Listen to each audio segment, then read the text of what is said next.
Hi, hello, and welcome to another episode of Vibe with Dr. Apu. ഇന്ന് എന്നോടൊപ്പമുള്ള സർജനെ കുറിച്ച് കുറച്ച് കാര്യങ്ങൾ പറഞ്ഞേ മതിയാകും.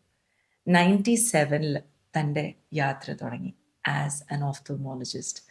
അതിൽ നിന്നും ഏകദേശം 28 plus years experience, 14,000 plus surgeries. അദ്ദേഹത്തെ പോലൊരു സീനിയർ വിട്രോ-റെറ്റിനൽ ആൻഡ് കാറ്ററാക്ട് സർജനെ പോഡ്കാസ്റ്റിലൊരു ഗസ്റ്റായിട്ട് കിട്ടുക എന്ന് പറഞ്ഞാൽ all I would say is it's my honor and it's an absolute pleasure. So, welcome to the channel, Doctor. Thank you so much for coming. And now we're going to converse in complete English so that the audience who are watching it can make the best of it. So, thank you so much, Doctor, first of all, to come and accept my invitation and come to the podcast. And now, my question is, Doctor, a little brief about you. Dr. Madhava Rao, the Vitreo-Retinal and Cataract surgeon who is well renowned, very renowned, and who's performed challenging cases and has a huge expertise and still doing his best and restoring the vision of so many. Have I said it right, Doctor? Correct. First of all, good evening, Dr. Aparna. Thank you, It is a pleasure to be with in your podcast. Thank you. And I've heard a lot about you and your various channels you run, right from the podcast to the TikTok and the Instagrams and so on. Yes. So you have been well known here in Abu Dhabi, UAE, and probably in India as well. And honored. I'm really honored to be here, and let's have a good discussion on discussion and ophthalmology. informative session. Informative. So I'd like to take this note to mention a special thanks to the doctor who's also well aware of him. He's a senior optometrist, Mr. Shamal. Thank you, Shamal bro, for your support as well. Because I'm actually thrilled. I'm out of words. I don't know how I'm going to push through the podcast because I have immense amount of respect for you, Doctor. Really, I would also like to thank Mr. Abdul Shamil, who is our senior optometrist at our center. Oh. He's been probably the point of contact for me to be here. Yes, Doctor. Now, Doctor, to start off with, definitely the question is expected. Why ophthalmology, Doctor? To cut the long story short, probably when we all join into undergraduation at MBBS, we won't be having an idea to choose the specialities or the subspecialties. So you see, as you move on with your clinical practice, you start choosing your branch of medicine. Probably when I came to ENT Ophthal, I started liking ophthalmology very much. So I'm probably very good in ophthalmology. And incidentally, I was the topper for ophthalmology. Incidentally, that's doctor's humility. Because I never knew that I'm going to be an ophthalmologist. So I would call it as an incident. Okay. Which, I was the highest marks in ophthalmology in the university. And then moved on. We finished our internship. I wrote my All India entrance examination. Then I had a choice of getting into one of the good colleges in Gujarat, MP Shah Medical College, and I got an opportunity of getting into the first seat of MS Ophthalmology. Wow. So I decided this is my choice. Probably I was destined to do small, skillful surgeries. So that's how I came into ophthalmology. Which can be life-changing, Doctor. Which is life-changing.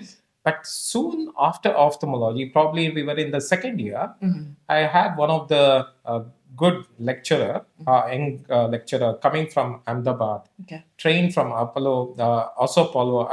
So he joined us at the MB Shah Medical College, and he started doing retinal surgeries. Okay. That motivated us to start looking at retina because we all knew, though there are around 10 associate professors and professors, only a couple of them were able to diagnose retina, and more so were able to do a retinal surgeries. Okay. So we started having motivation, started looking at retina as a subspecialty.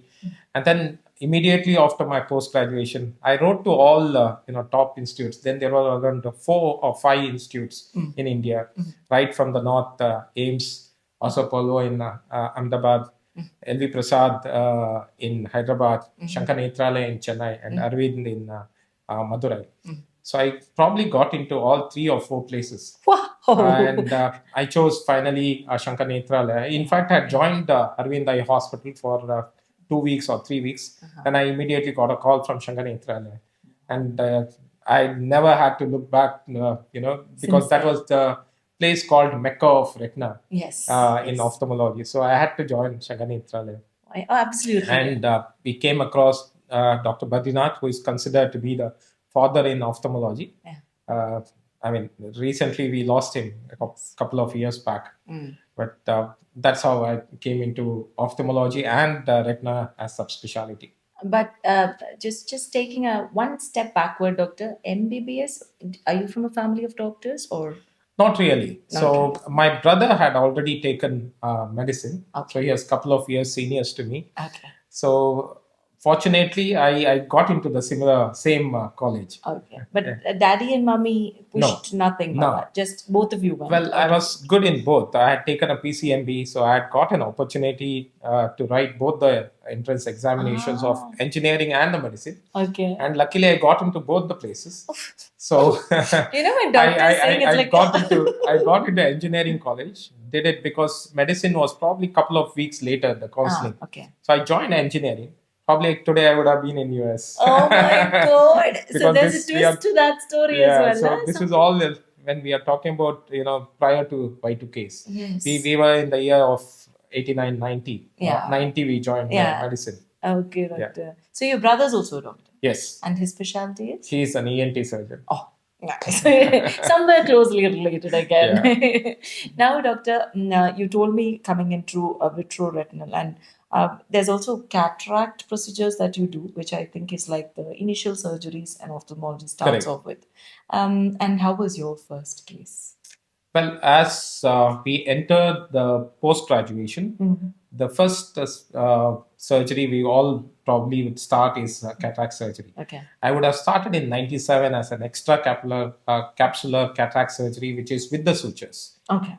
Then we probably by final year, we started doing a phacoemulsification, which is a small incision cataract surgery. So we would have done huge number of cataract surgery back home, especially in that part of the India. We used to cover a lot of places as a camp, facilities, because the facilities were not available even for cataract surgeries then. So we used to cover from Jamnagar. We used to go up to Porbandar, Amrelis, and Dwarka.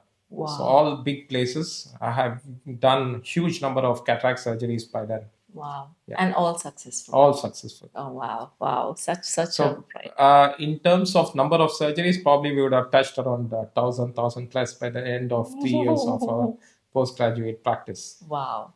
And now, doctor, you're also a dad, you're a husband, and how is mom's support in your exceptional? I would say she's been exceptional support all throughout. Behind every successful man, there's a woman. Behind every successful man, obviously, I have to say this word. Yeah. Madam's name and what profession is she into, doctor? She is Vanishri, and she also hails from my hometown, Mangalore. Yeah. And she is an engineer by profession. Okay. Since I was busy, she had to sacrifice her practice or the profession. Or we would miss such a skilled surgeon. If ma'am said no, and we had to move from one place to other in the initial times. So probably that is when she lost her. But she stood by you, doctor. That's what she matters. stood by me always. And your kids are also in the path of medical? Or I have got 2 children. Yeah. The first daughter, she is 23. She is in her 4th year of medicine in UCLan, Preston, UK. Okay. And my son, who is 18-year-old, incidentally, it was his 18th birthday yesterday.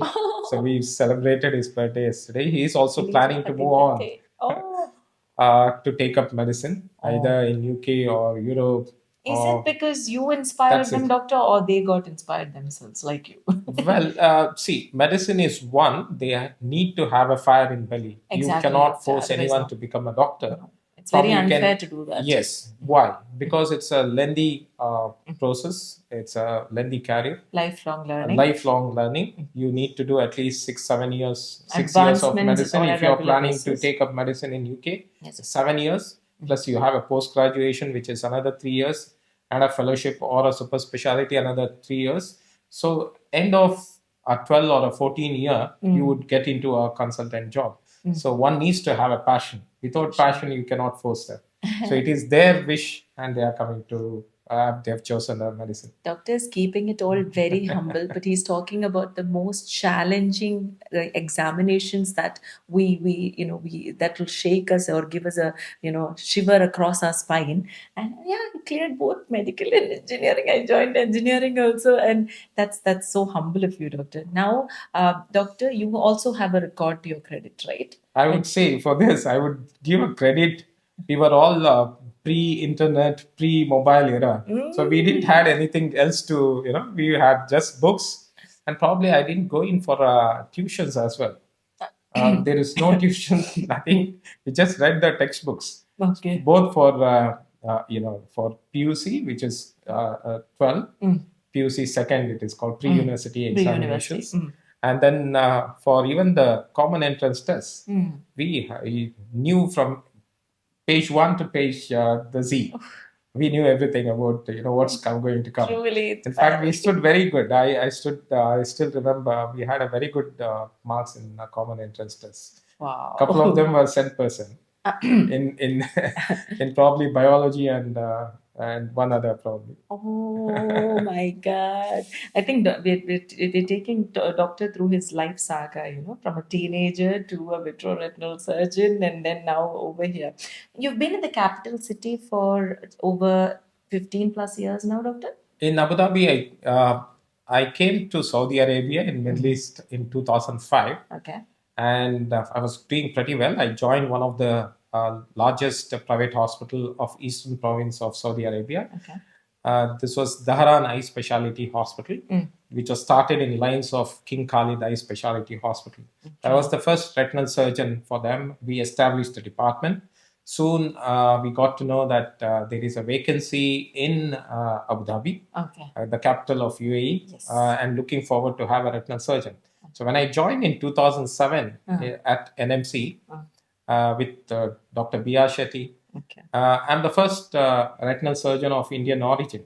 Yes. And since then, I've been practicing. I wanted to get it from you, doctor. That is why I was beating around the bush to bring it out. That is such. So since then, I've been here. Wow. Yeah. And now, doctor, you've broadened a lot. There's a lot of challenging surgeries that you've successfully completed, and restoring vision is a dream for so many. I'm sure you would know it much better and in depth than me. So, which was definitely a lot of challenging cases, doctor, in your entire practice. Could you share one such experience where she was or he was almost going to be completely blind for the rest of his life, and you saved? Dr. Aparna, I would say I had, the whole life was blessed. So as I started, since I was the only vitreoretinal surgeon in the private practice, apart from the SKMCs and Maghrabi and other, in the private practice of a big hospital, it was only me available. So I came across so many patients was about to lose their vision or something like that. So I would have touched so many patients throughout my journey. Okay. Now, to name very few, it is very difficult to remember, one or two. But I have plenty of patients who have gotten back into one vision. Experience, if you could. So one experience, and one more important thing, being in GCC or in Abu Dhabi especially, is it's a cosmopolitan world. Correct. You get to touch probably around 100 nationalities. I would have operated on, you name it, I would have not heard of the country and I would have seen the patient. Okay. It could be even with medical tourism. There are patients who have come here just to see me, take my services as a surgeon, and flown back. Either it could be Seychelles, Ghana, or remotest of Congo, or even the smaller countries which I don't even Djiboutis, Ethiopias, anything, you name it. Okay. So a lot of countries. Coming back to recollecting one of the stories, I would say there was a teacher who lost her probably her professional, teaching job because of uncontrolled diabetes at a young age. That's a severe pain, doctor, for And any teacher. when it happens with the diabetes, they would have got a bleeding and a retinal detachment in both the eyes.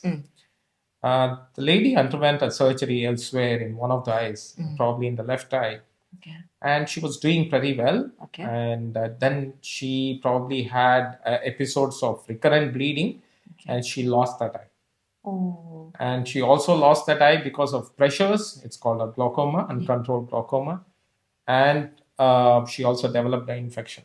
Okay. So she came to me, and that was the only seeing eye, but with a vision of hand movements. Oh. So in this scenario, she was rejected to be operated at many places, Yeah.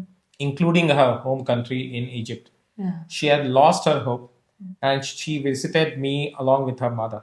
Oh, okay. I still remember the day when the mother is completely normal, non-diabetic, with a good vision. She brings in the daughter who is in her 30s Okay. on a wheelchair, Oh. and they were walking, and just in the tears rolling down their cheeks, and talking to me with all with a lot of respect, and I was saying, please do whatever is possible. We have heard about you. Okay. Now, this could be a story probably a couple of years back. And I took up this challenge. I said, let's do something good for this lady. How sweet. And we operated probably 2 or 3 times to fix her retina. And she did extremely good. Wow. And not just remember, when you have a diabetic with complications like this, it's a systemic diabetes. So she would also have a comorbid conditions. Okay. She had a renal problem. She was going through a renal dialysis, and she was on blood thinners, so many things. Okay. And we had to be extremely careful, because any of these is not taken care of. Again, there is a chance of or a high risk of losing this vision and becoming completely blind. Okay. So we took that challenge, and That is irreversibly blind. it becomes irreversibly blind if it is not taken care of, like in the left eye. At your 30s? Oof. Yes, and we did extremely good. And fortunately, after our vision, she also underwent a renal transplant Oh, okay. at Sheikh Khalifa Medical City. And she comes back to me even now, and you would be very surprised to see her. She comes with walking. Oh. Without any walking support. Support or anything. Absolutely. She walks into my clinic, and more so, she has started tutoring children. Oh my God. At home.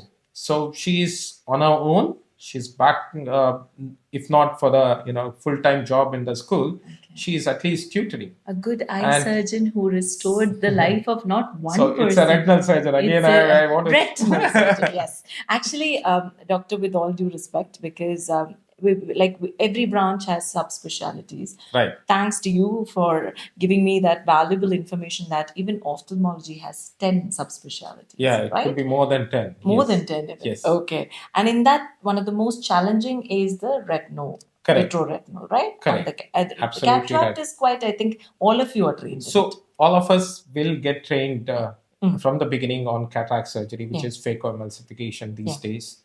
And then you move on to become either a cornea or the refractive surgeon, a glaucoma surgeon, or a pediatric ophthalmologist, or a squint. But you also do pediatric cases, doctor, if it comes to Okay, if there is a cataract which is post trauma or something, or a post RD because of, we would take up pediatric cases in those and scenarios. I think you've done in your practice as well. Absolutely, we would have done many cases. Okay. There are many conditions in the pediatric affecting the retina as well. Okay. Yeah. Out of sheer curiosity, doctor, I want to know, these chemical injuries which affect the eye, where people have completely, and you go into a state of panic, doctor. I mean, you've been seeing the beauty of the world, and suddenly you're, into complete darkness. How much ever you motivate the person, it creates a lot of panic, I think it comes with a lot of psychological complications as well. Is there any such case that you would like to share, doctor? Someone who had a chemical injury and somewhere they said there's no chance, and you were like, let me see what I can do. Like that's your usual. So the chemical injury are graded again mild, moderate, and severe. If it is a mild, it can be treated in the outpatient. Okay. If it is again moderate, in outpatient, doctor. In outpatient, you give them a wash and give them a drops and send them back. And they do well. They heal up. Like work related and all. Correct. It's a mild. It could happen in the OR also. In the operation room where you're operating, something chemical can splash onto your eyes. In the lab, Okay.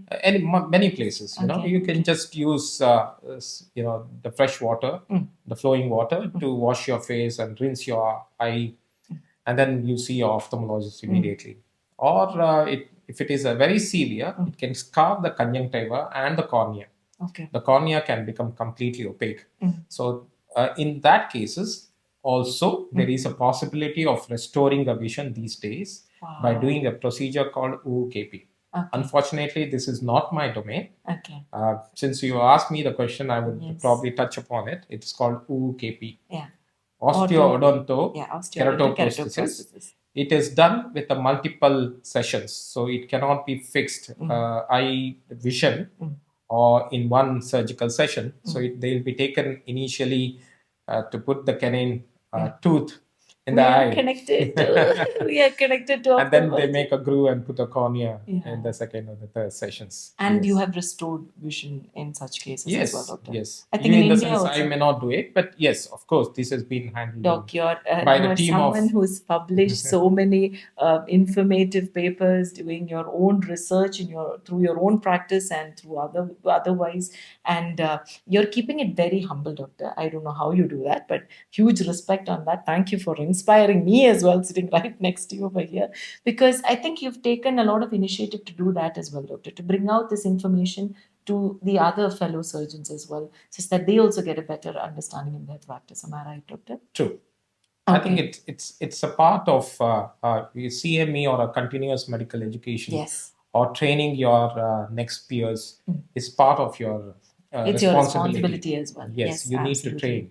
Absolutely. So unfortunately, we are in a private practice. Wherever it's possible, we keep talking about our, but we definitely do it on, in conferences Okay. and other places. And you make sure that you're a part of it. I said unfortunately because we are not part of the medical, training institute or a medical college here. Correct. Now, doctor, you are also treating patients with diabetes, which are like, severe and otherwise and all that. So I just want to know, like, what is your advice to those people who are diabetic?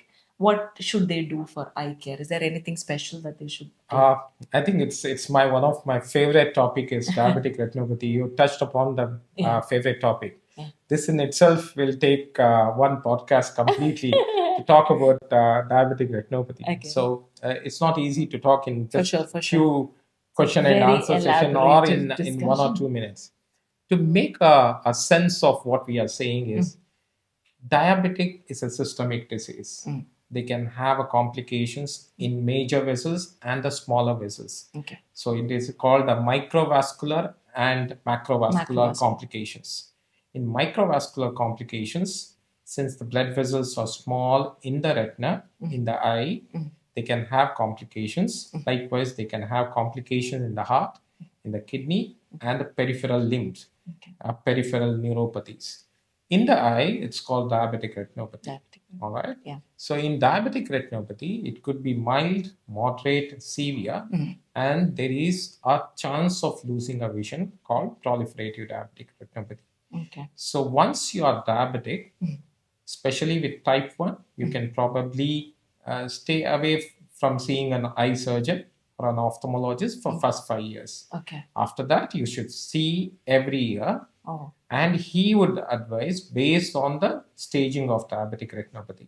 Okay. Whereas in type 2 diabetes, which is non-insulin dependent diabetic retinopathy or the diabetes, you need to see initially at the time of diagnosis. And based on the staging, we would call them back. If it is, say, a mild diabetic retinopathy, we call them once in a year. Okay. If it is moderate, probably we will call them at 6-8 months to 9 months. And if it is severe, we call them at 3 to 4 months. Oh. And if it is a diabetic macular edema, a swelling in the center of the retina, which causes distortion of vision, the skillful vision in the retina comes from the center called a macula. If it is showing up a swelling, you need to do a lot of procedures called intravitreal injections to reduce the swelling and improve the vision. Okay. Both anatomical as well as the vision wise. So in those cases, we call them initially monthly, and probably we take them bi-monthly, and thereon we call it as treat and extend. We can extend further for 3-4 months and so on. There are multiple injections available for these conditions. So diabetic retinopathy can have from milder variations, which is mild, to severe, which is proliferative diabetic retinopathy. In proliferative diabetic retinopathy, one can have a bleeding within the eye called vitreous hemorrhage, or a blood clot happening in the vitreous cavity. Along with that, there could also be a traction or a pull on the retina, causing a tractional retinal detachment. So if it happens, it needs to be fixed surgically. That is where the role of diabetic surgeon like me, I mean the Vitreo-Retinal surgeon like me, comes in. So, And that's the real challenge. The diabetic retinopathy can be managed by ophthalmologists. They can diagnose and refer the cases to a, a retina specialist who could be a medical retina or a surgical retina. A medical retina person who diagnose and manage till the stage of injections. Whereas beyond that, it needs to be referred. If it becomes a vitreous hemorrhage or it becomes a retinal detachment, it needs to be referred to a surgical retina person like us. So we would manage them by doing a vitreoretinal surgical procedure. That is a solid bit of information, doctor, which probably many of them would not know. Yes, so and there is a distinction between a medical retina practice and a surgical retina practice. Truly. A surgical retina doctor would manage both medical as well as the surgical. He would do a lasers, injections, and perform surgeries. Now, doctor, your advice on, your dream as a vitreoretinal surgeon, what is it? I mean, contribute to the society to the fullest as much as possible, whether, in Abu Dhabi, UAE, or back home. Yeah, especially to the, low socioeconomic strata who cannot, so who cannot afford treatment. So there are times when people would have walked into my practice and said, I don't have money. I would never refuse. And we would at least make a diagnosis and tell them what is possible from our end. So we have gone to different levels of helping people. Let them see the world too. Let them see the world. Absolutely. Let them see the beauty. Let them admire it. And now, doctor, so that was truly inspiring. What about donation, doctor? What is your take on that? Well, it's a very important topic of eye donation. I think all of us have to pledge. It's not just the eye donation, the organ donation as such. It's multiple organs we can donate these days, whether it is the liver, other things, and the heart, our eye. Now, coming back to the eye donation, now when we take an eye, what is used in the eye is just the cornea. Within a golden period, which is generally around 4-6 hours after the deceased. The kith and the kin would call up the hospital or the eye donation centers. So the team of either a junior doctors or goes there. And in the eye bank, we divide the cornea. We look for we select the cornea based on so many factors, based on the endothelial function and so on. Yeah. And it can be given to a needy person.